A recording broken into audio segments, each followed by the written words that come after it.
A French knight tries to stand up. His armor weighs more than 30 kilograms. His boots sink deep into the mud. He pushes with both arms. Nothing. Behind him, hundreds of men are still advancing, pushing forward, forcing the entire formation into a narrow strip of ground between two forests.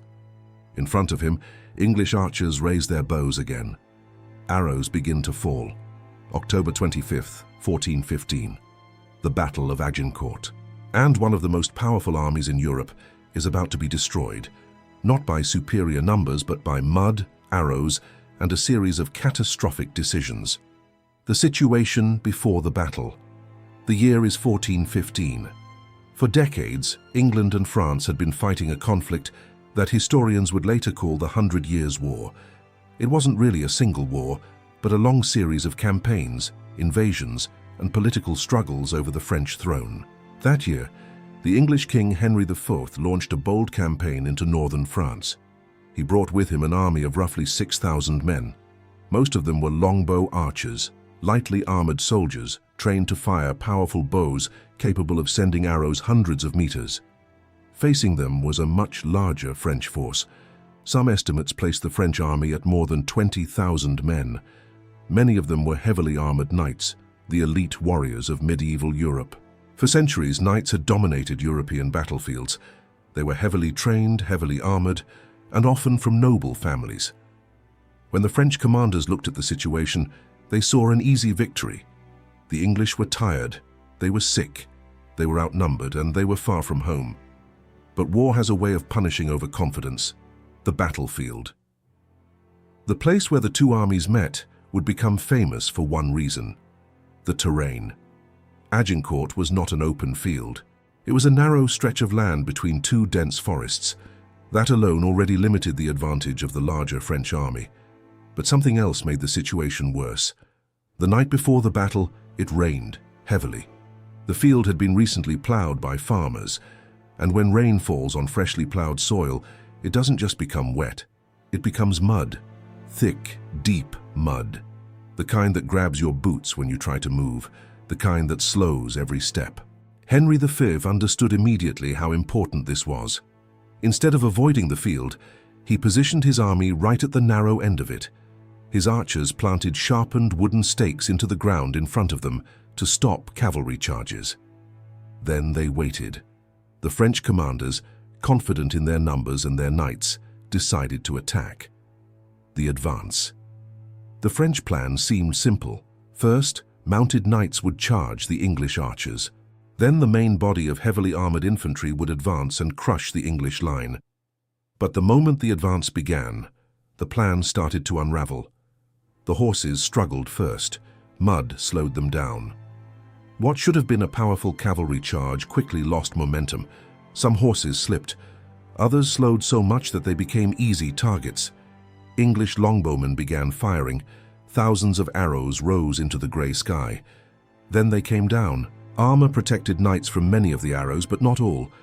Arrows could slip into joints, into visors, into weaker parts of the armor. And even when they didn't kill, they caused chaos. Horses panicked, riders lost control, the charge collapsed. The march through the mud behind the failed cavalry charge came the main French force. Hundreds, then thousands of armored men began moving forward on foot, each of them wearing armor that could weigh between 25 and 30 kilograms. Under normal conditions, knights could fight effectively in armor, but this was not normal ground. With every step, their boots sank deeper into the mud. Movement became slower, breathing became heavier, and as the front lines pushed forward, the men behind continued advancing, compressing the entire formation. The battlefield became crowded, tightly packed, claustrophobic. When arrows began falling again, men had little room to move. Some knights slipped, others tripped over fallen bodies. When a fully armored man fell in deep mud, standing up again was incredibly difficult. Some were trampled by their own comrades, others suffocated under the weight of armor and bodies pressing down around them. The French army had turned its own numerical advantage into a deadly trap. The English counterattack. Eventually, the French advance slowed almost to a stop. The mud, the arrows, and the sheer density of soldiers had broken their momentum. Henry V saw the moment. The English archers, who had been firing arrows for much of the battle, suddenly changed roles. Many dropped their bows. They grabbed axes, knives, and wooden mallets. Then they ran forward, against heavily armored knights. At first glance, this seemed insane, but the knights they faced were no longer mobile warriors. They were exhausted men trapped in mud. Some were kneeling. Some were struggling to stand. Some could barely move at all. Archers attacked the weak points in their armor: visors, armpits, neck joints. The battle turned into brutal, close combat. Within minutes, what had once been a proud army of knights became a mass of struggling, immobilized soldiers. The collapse. As the chaos spread, the French command structure began to collapse. Communication became impossible in the packed, muddy field. Men at the rear had no clear view of what was happening at the front. They kept pushing forward, unknowingly making the situation worse. By the time the fighting ended, thousands of French soldiers were dead. Many of them were high-ranking nobles. The English losses, by comparison, were extremely small. The Battle of Agincourt became one of the most famous victories in English military history, but its importance went far beyond that single day. What Agincourt revealed? For centuries, the armored knight had been the dominant symbol of medieval warfare. Knights represented wealth, training, and power. They were supposed to be nearly unstoppable on the battlefield, but Agincourt revealed something important. Technology, terrain, and tactics could overcome even the most elite warriors. Longbows, discipline, and clever use of terrain had defeated one of the largest armies in Europe.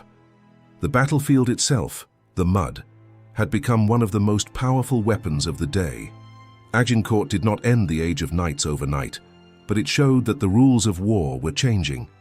And sometimes, victory belongs not to the strongest army, but to the one that understands the battlefield better than anyone else.